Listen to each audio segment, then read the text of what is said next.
Mimi naitwa Douglas Mureya. Mimi ndio chairman wa Kibarani Settlement Scheme Verification Committee. Tuko na shida ya hii Kibarani Settlement Scheme kwa sababu hii shamba ni yetu tangu mababu na mababu. 1946 John Lil White aliingia pale, akawa atakuwa mzungu wa kwanza kukua kama commissioner hapa Kilifi. Akapawa ile shamba na sisi tukawa tuko pale ndani. Babu zetu walikuwa wako pale wanaishi. Tumeishi pale.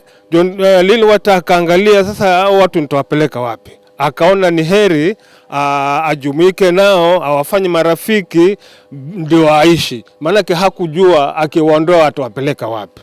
Basi akawafanya marafiki, akawapatia korosho. Yeye ndio wa kwanza kutuletea korosho hapa, miembe, nazi, tukapanda. Akawa sasa lengo lake kumbe atajenga factory hapa Misufini. Tuliendelea na Lil White vizuri sana miaka hiyo yote. Lakini 1987 alipofariki huyu Lil White, tukakaa kama miaka 5 hivi, tukamwona John Keane ameingia. John Keane akapose kwamba ile mahali amenunua. Tukashindwa, kwani Coast Province hii haina mtajiri mpaka John Keane Masai ametoka Umasaini huko. Lakini sisi Wagiriama hatukuwa na wasiwasi, tukaishi na yeye. Basi tuliendelea mpaka kilimo ilipofika ya kulima. John Keane alileta ng'ombe nyingi sana pale mahali kunaitwa Mabrikani, sasa kunaitwa Kagaa. Hapo ndipo alikuwa amebezi.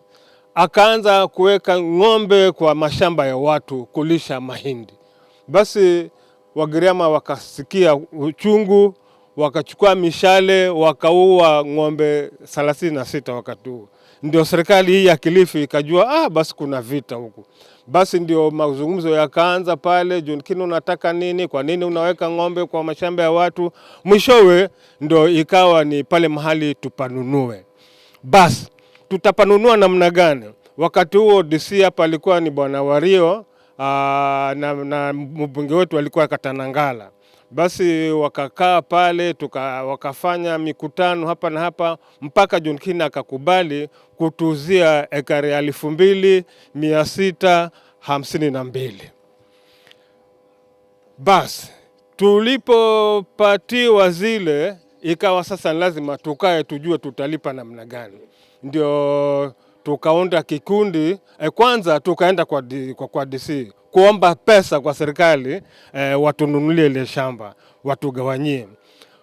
Bwana Wario DC akasema hakuna vote ya hiyo pesa ya hiyo nini kununua shamba.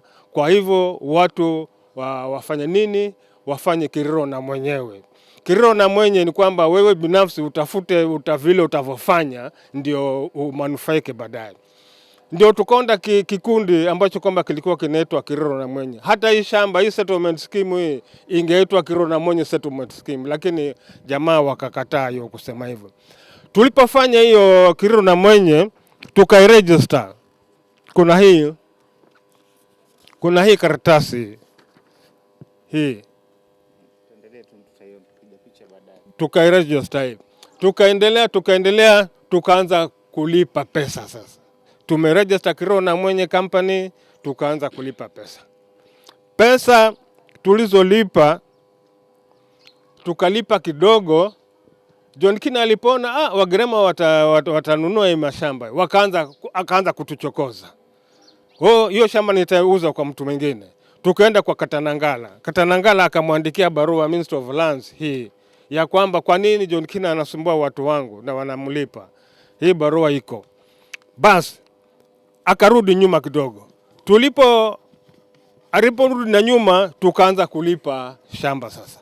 Marisiti niko nazo hapa. Hizi. Tumenunua shamba, tukampatia pesa John Keane. Kwa hivyo hii shamba ni yetu. It is a private land. Basi tulipoendelea, baada ya kumaliza kulipa, shamba ikawa ni yetu. Tukasema tufanye namna gani ndugu?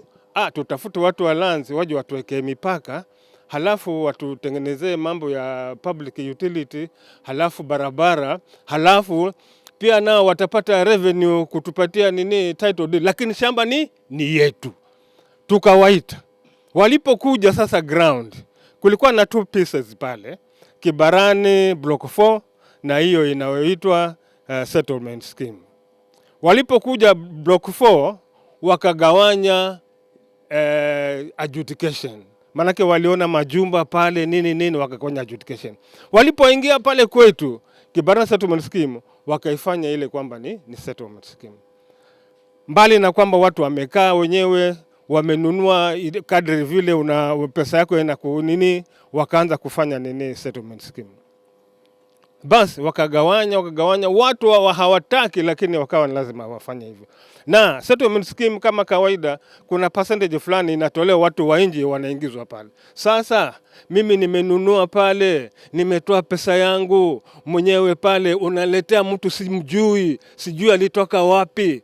Si ni vita mnatufanyia hiyo. Sasa hiyo kelele ikaanza kutoka hiyo 1995 mpaka sasa hii watu wanalia tu. Wanagawanywa hali ya kwamba mtu anaondolewa hapa, anapelekwa shamba si yake, mwingine amenunua hapa, anakosa kabisa, kuna mtu mpya hata anakuja. Wengine sijui shamba inakuwa overlap, manake mtu anakuwa sehemu ndogo lakini mtu anataka kupewa sehemu kubwa.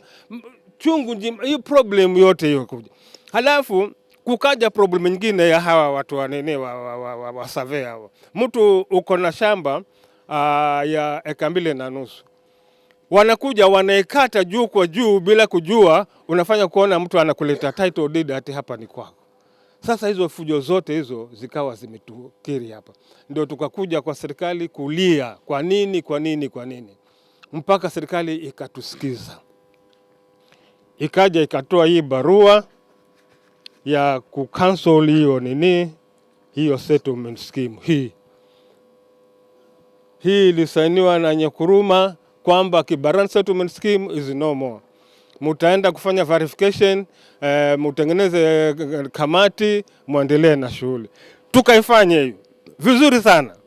Tukawa pamoja na settlement scheme, national lands na surveyor, tukaenda uwanjani. Tukafanya yote mpaka tukamaliza. Basi tukatengeneza ripoti yetu, tukamaliza, tukaleta ofisini. Wakaisign, ikaenda Nairobi. Hapa tayari ilikaa miaka 3 hapa kwa lanzi hapa hiyo ripoti yetu. Mpaka tukaanza kuisukuma kwa nguvu ndio ikaenda kule. Kufika kule nako inachelewa, tukawa sisi ni watu wa Kilifi na Nairobi. Hata hivyo ilikuja wakati wakakubali kwamba lazima watusaidie.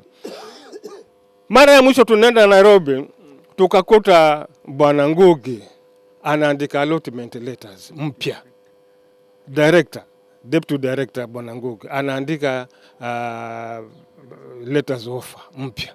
Tukamuuliza Ngugi, kiagane kilikuwa ni nini? Ulisoma ripoti yetu wewe? Ilikuwa baada ya tumeenda survey, unarudi verification, unarudi ground na surveyor wanarekebisha vile tulivyo ndio uje uandike. Kwa nini unaandika? Sasa pale ndo akasema basi poleni nitawaita nyinyi na ofisi muje turekebishe maneno. Mpaka sasa hakuna kitu kinachoendelea. Leo hii tumekuja kwa mbunge atuaddress ama tumaddress kwa nini haya mambo yanaenda namna hii. Tunafika hapa ati mbunge hayuko. Tunapiga simu manager anasema mbunge hata hayuko, ako nje. Tunamuita tuambie deputy wako akuje, anasema napiga simu haji. Lakini Mungu ni mkubwa. Akapigwa simu mbunge mwenyewe, tukaongea naye hapa. Huyu hayuko hapa, ako Nairobi, kwa nini tunaongea naye? Yeye naye anaanza hepa namna. Tumechoka watu wa Kibarani. Na kama sisi hatuna kura, mtuambie kura zetu, kama hamzitaki tutaangalia mtu mwingine tumpatie hizo kura. Lakini tumechoka. Asanteni. Mwanzangu